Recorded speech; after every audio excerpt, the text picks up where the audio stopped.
Calling all Calapan City and Palawan Testing Center examinees. Kung gusto niyo pong kumuha para sa mga slot na yan at kayo po ay napatsyempong nasa Laguna Region 4A or nasa NCR, pwede na po kayong mag-walk-in sa regional office. Yan ay nasa units 8 to 12, second floor, Expressive Gallery, Madison South, Barangay Batino, Calamba City, Laguna.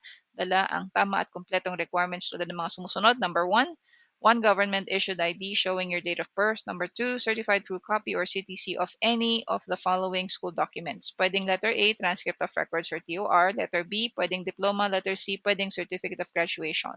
Kung wala po kayong CTC, magdala ng original copy at i-submit ang photocopy nito. Number three, kailangan ng 2 identical copies ng passport-size colored photos showing yourself wearing a white shirt with a white background and holding a name tag showing your first name, middle name, and last name. Magdala din kayo ng 1 legal-size white window envelope with 21 pesos worth of postal stamps. Malimit po, meron na yan sa may processing venue. And of course, yung 400 pesos na exam fee. Tandaan po, hindi tinatanggap ang NBI, barangay at police clearance bilang ID. And once you have a slot, mag-enroll sa AMV Learning and Development Center's 15-day final coaching course para kayo na ang hashtag NAPOLCOM passer.